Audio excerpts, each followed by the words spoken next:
जय जय श्री राधे, जय जय श्री श्याम। हर एकादशी का अपना अलग नाम होता है, अपना अलग महत्व होता है। हर माह में 2 एकादशी होती है, कृष्ण पक्ष की एकादशी और शुक्ल पक्ष की एकादशी। इस बार माघ मास की शुक्ल पक्ष की एकादशी है, जिसे जया नाम से जानते हैं। जैसा कि इसके नाम से ही वर्णित है, जया इट मीन्स अगर आप जया नाम की एकादशी का व्रत करते हैं तो आपकी जय निश्चित है। जया एकादशी करने से ब्रह्म हत्या का पाप नहीं लगता है और प्रेत योनि से भी मुक्ति मिलती है। इस एकादशी पर गंगा स्नान करना चाहिए या संगम स्नान करना चाहिए। अगर ये मुमकिन ना हो तो घर पर ही गंगा माँ का नाम लेकर के नहाना चाहिए।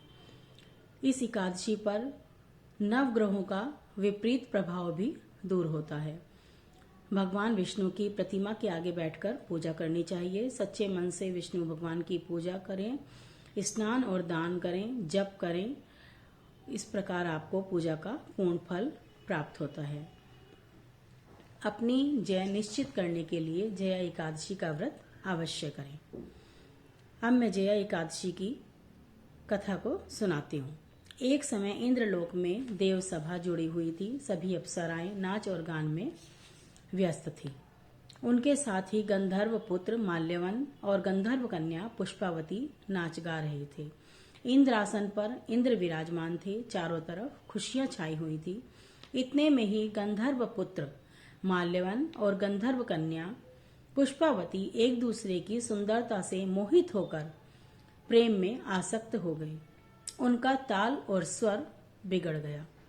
वे ताल और स्वर से रहित होने पर भी नाचते गाते रहे। यह देखकर इंद्र को बहुत क्रोध आया और बोले, तुमने शास्त्र के विपरीत आचरण किया है। बिना विवाह किए एक दूसरे पर आसक्त हो गए हो, ये पाप है। विवाह न होने तक पुरुष को चाहिए कि वह पराई स्त्री को माता और बहन समझे और स्त्री को चाहिए कि पराये पुरुष को पिता और भाई के समान समझे। तुम दोनों ने आसक्त होकर ताल और स्वर को भंग किया है, इसलिए मैं तुम्हें श्राप देता हूँ, जिसके प्रभाव से तुम पृथ्वी पर जाकर पिशाच योनि धारण करोगे। इंद्र द्वारा श्राप देने के कारण वे दोनों पागलों की तरह हिमालय में विचरण करने लगे। एक दिन भयंकर ठंड पड़ने पर शीत से व्याकुल हो दोनों ने भगवान विष्णु की पूजा की, प्रार्थना की। अब कदापि बुरे कर्म नहीं करेंगे। पराई स्त्री को माँ और बहन, पराये पुरुष को पिता और भाई के समान ही समझेंगे। हम जान गए हैं कि बुराई का फल बुराई होता है और अच्छाई का फल अच्छा ही मिलता है। अब हम दोनों अच्छे कर्मों का आचरण करके जीवन व्यतीत करेंगे। इस प्रकार प्रार्थना और प्रायश्चित करते हुए अनजाने में ही उनसे जया एकादशी का व्रत हो गया।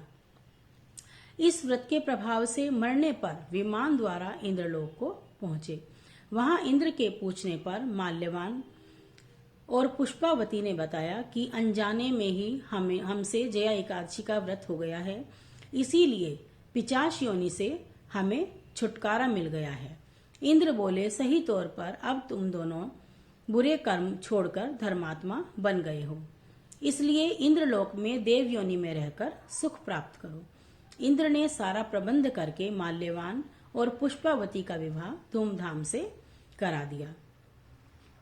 जय जय श्री राधे, जय जय श्री श्याम।